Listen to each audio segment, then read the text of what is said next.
सफल होगी तेरी आराधना।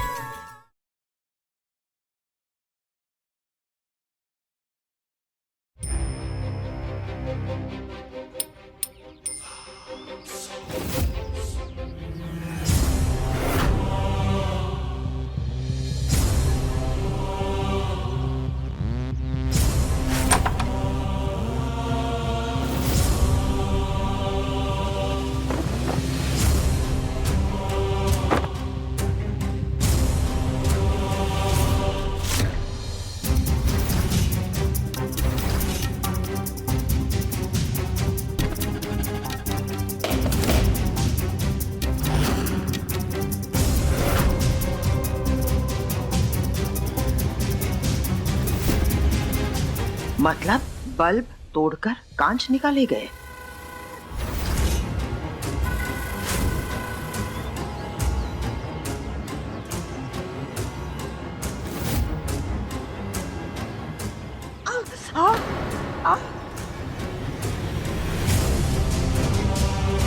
मांझे का ये हिस्सा तो बहुत तेज है।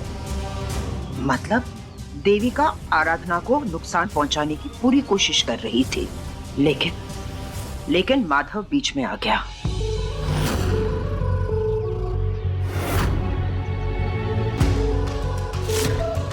दिन ब दिन देविका खतरनाक होती जा रही है। अब हम चुप नहीं बैठ सकते हैं। भले हमारा सच सबके सामने आ जाए, लेकिन देविका का सच माधव के ठीक होते ही हम उसके सामने जरूर लेकर आएंगे। हाँ देविका, अब तुम नहीं बच सकती।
इंजेक्शन रेडी रखो, क्विक।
डॉक्टर, इनका बीपी लो हो गया और धड़कन भी धीमी हो गई है।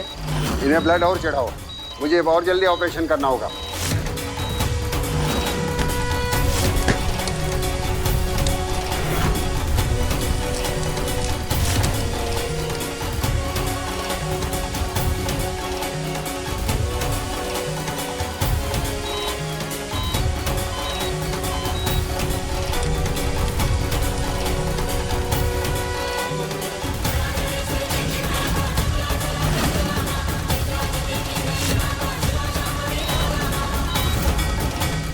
देवी माँ, मुझे ये संकल्प पूरा करने की शक्ति दीजिए ताकि मैं अपने सुहाग को बचा सकूं।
देविका,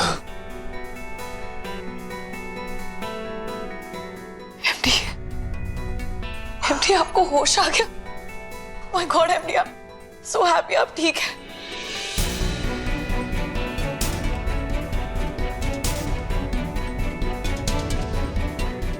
जस्ट मैं 2 मिनट में आती हूँ फ्रेश होके, ठीक है? आप इनका ध्यान रखिए।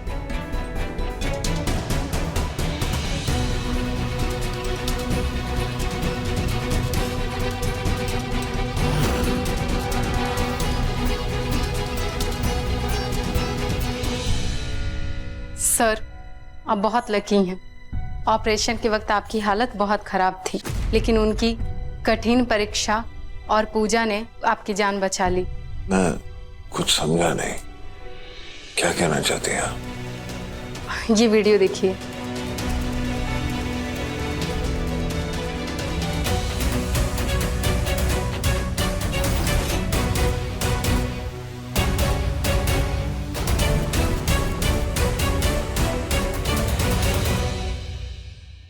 मेरी फ्रेंड वहां पर थी, उसने ही मुझे ये वीडियो भेजा है।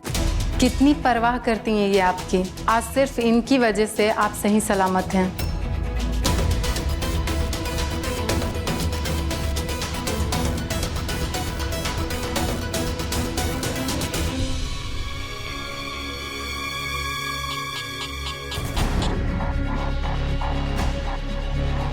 और जैसे मैंने बताया था, एग्जैक्टली जाके पेशेंट को वैसे ही बताना और ये वीडियो दिखा देना, समझी?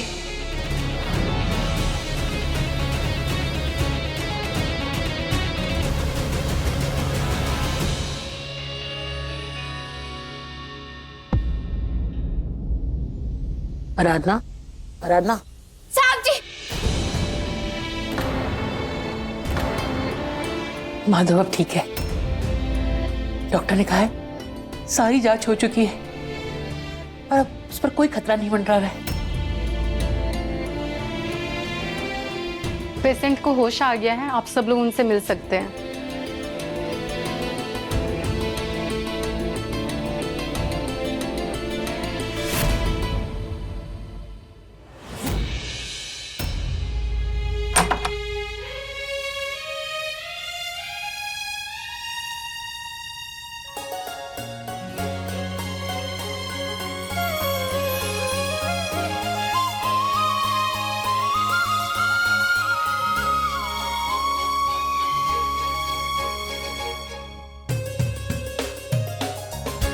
शुक्र है भगवान का, तू ठीक हो गया।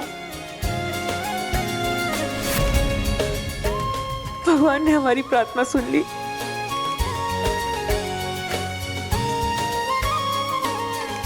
आती, आप सही कह रहे हैं। किसी की प्रार्थना और अफज की वजह से भगवान ने मुझे बचा लिया।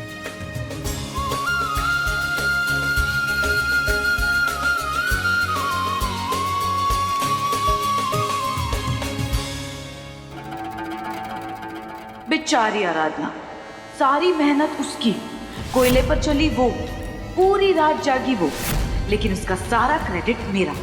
उस नकली वीडियो से एमडी को हमेशा यही लगेगा कि मैंने उनके लिए इतना दर्द सहा, इतनी कठिन परिक्रमा की। अब एमडी हमेशा मेरे एहसानमंद रहेंगे।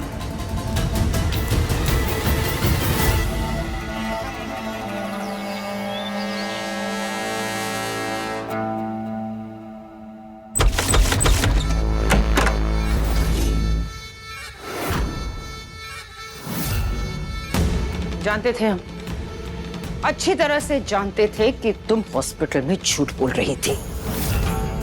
तुम्हारे चेहरे पर सच्चाई साफ साफ नजर आ रही थी। तुम्हें क्या लगा एक बार फिर तुम हमें बेवकूफ बनाओगे?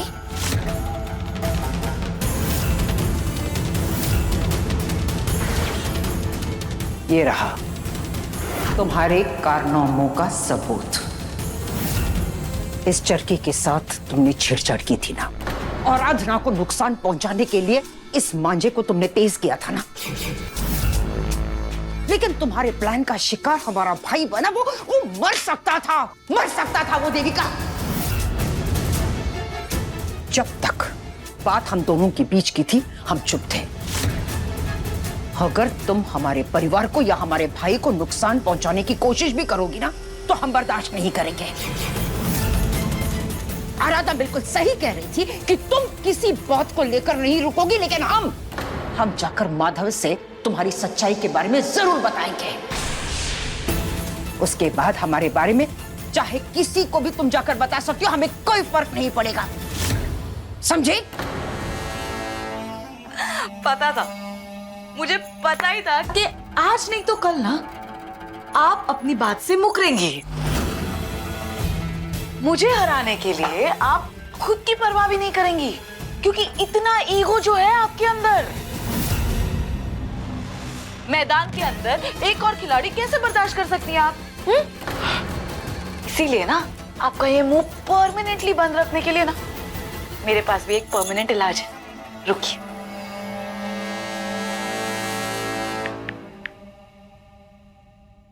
देखिए,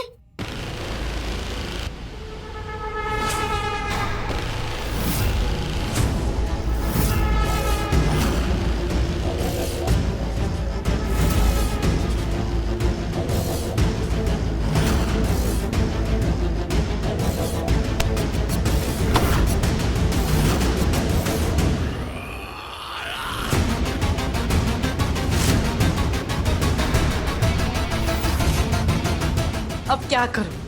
आपसे टक्कर ले रही हूं ना मैं, तो होमवर्क तो टाइम से करके ही आना होगा मुझे। और वो क्या कहते? बाप शेर तो बेटा सवा शेर। और आपका बेटा आर्यन, अरे उसकी तो शक्ल पे उसका पूरा कैरेक्टर लिखा हुआ है। इसीलिए तो पहले से ही ना मैंने उस पे नजर रखी हुई थी। अब देखिए, ये जो मूवी है ना, ये परसों ही शूट हुई थी। अब अगर जाके मैंने इस मूवी को पुलिस के सामने रिलीज कर दिया और फिर आपका बेटा गया। देखिए, आपको रोकना ना मुश्किल था, पर एक मां को रोकना ये मुश्किल नहीं था।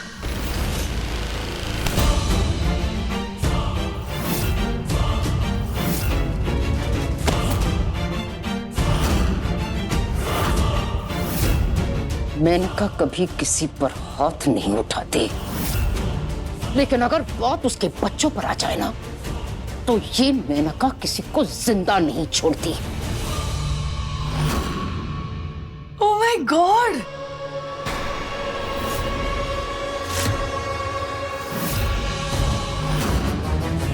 मौत का डर है किसे? कमजोर तो आप हैं, क्योंकि आपके पास खोने के लिए ना बहुत कुछ है, लेकिन मेरे पास तो कुछ है ही नहीं। इस बार या तो मैं अपना प्यार हासिल करके रहूंगी या तो उसके लिए अपनी जान दे दूंगी, क्योंकि इस बार मैं ये खेल हारने के लिए नहीं खेल रही, समझी आप?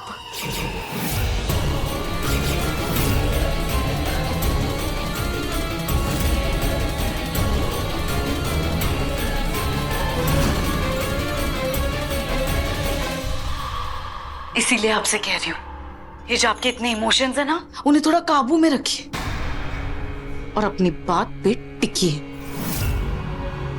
वरना नुकसान तो आपका होगा, मेरा नहीं।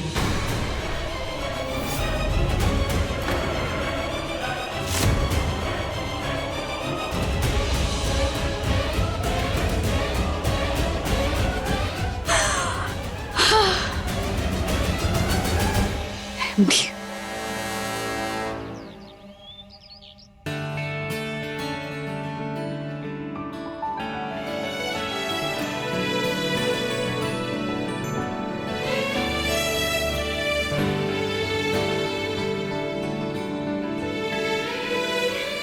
चलो विनायक, नहाने का टाइम हो गया।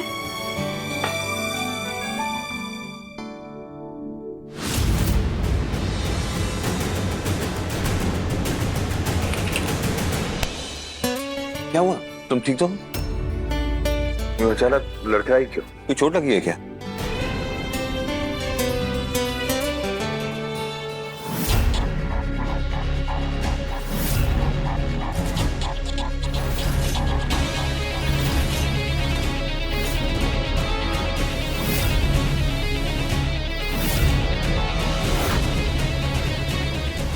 साहब जी वो मैं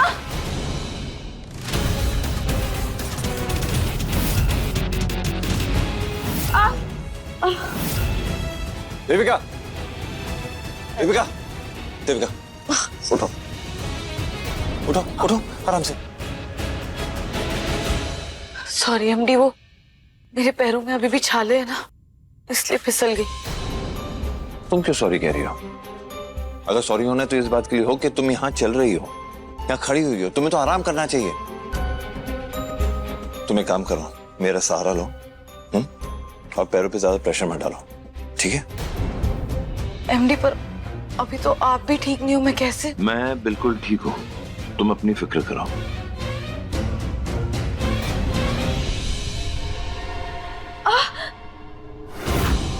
आराम से। नहीं हो। मुझे लगता है इस हालत में तुम चल नहीं पाओगे। एक सेकंड।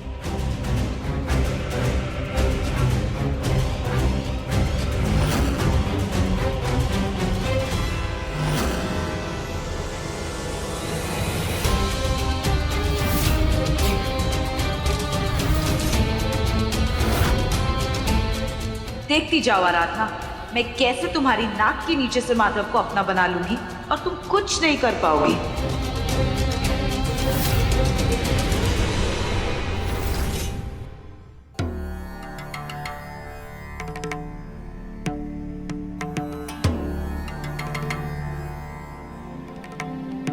आने वाले समय में माधव के जीवन में सेहत और सलामती के लिए अच्छा नहीं है।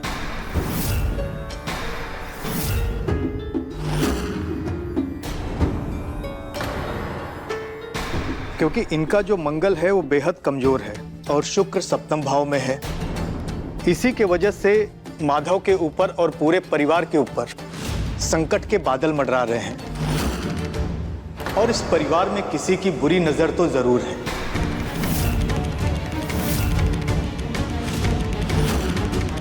इसीलिए सबसे पहले इनके बेटे विनायक पर जान का खतरा हुआ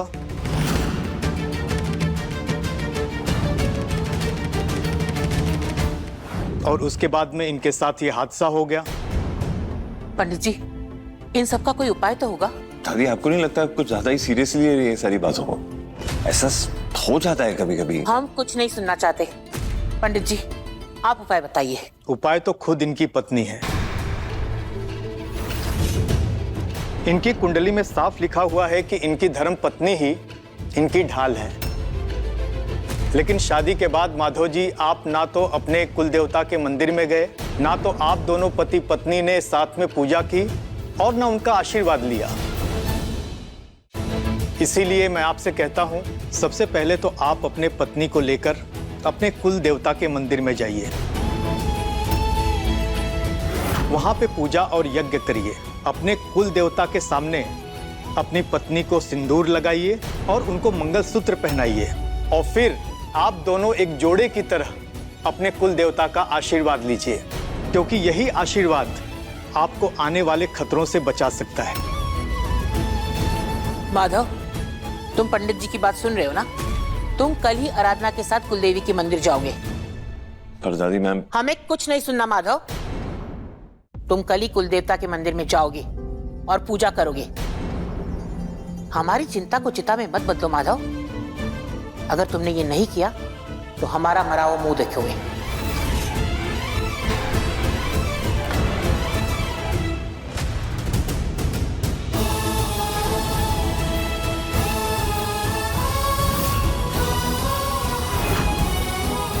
अगर एमडी आराधना के साथ चले गए तो मेरा प्लान फेल हो जाएगा। मुझे एमडी को रोकने के लिए कुछ करना होगा। अपने पसंदीदा शो के फुल एपिसोड देखने के लिए अभी डाउनलोड करें दंगल प्ले ऐप।